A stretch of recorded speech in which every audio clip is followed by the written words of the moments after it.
Hi, Hi, who are you? my name's Marianna de Fabio. I'm playing Amelia Wren in the play.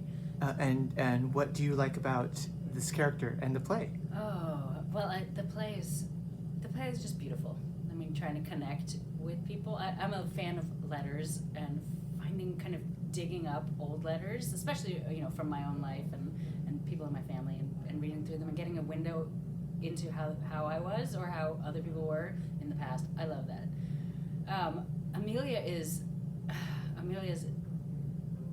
just such a beautifully written character, who is like a lot of the characters, kind of wondering about some of her choices. She's made some pretty extreme choices, or maybe they weren't choices. Things have happened to her, and she's kind of regretting. She's living in a world of regret and wondering about that. And I can relate to that, not because specifically I worry about that in my life, but I feel like that regret is a really juicy and accessible thing, especially on stage.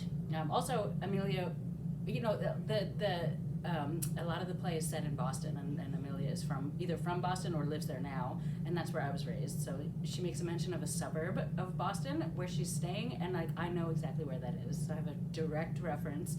And a mention of a museum, which I think is a composite of two museums, but I grew up going to Boston, the Science Museum and the Children's Museum, which I think are conflated in this play, but yeah, really specific references for me, so I love that. Isn't the play also set in Seattle? It is also set in Seattle, so that's also really specific. When Melody mentions the Japanese garden, I'm like, oh, I know where that is. I've never been to Nagasaki. That's the one place where I don't have a direct reference, but neither does Amelia. So, Do you have a favorite scene in the show? Well, there's only one scene. Maybe I shouldn't mention that. Or do you mean a favorite letter? A favorite moment in the play that.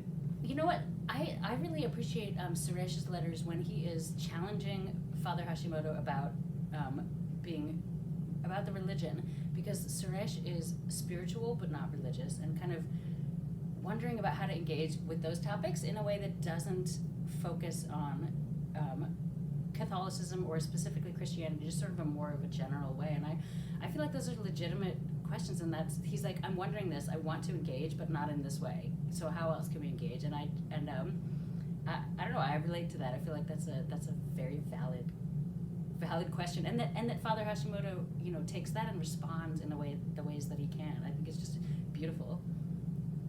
Why should audiences come see the show before it closes on the 18th? Audiences should not miss this one. I mean, it just covers such a wide breadth of topics, and is so, just like I said, it's all about connection, trying to connect from these places where we feel like we're very alone, and loneliness being such a powerful thing right now, and yet the other people they're right there, either whether it's through letters or could be phone, could be texting. All of those things are in the play as well. But like, if you're seeking connection, and if you're a fan of history or wrestling with any questions about existence, I think you might find something in this play. Awesome.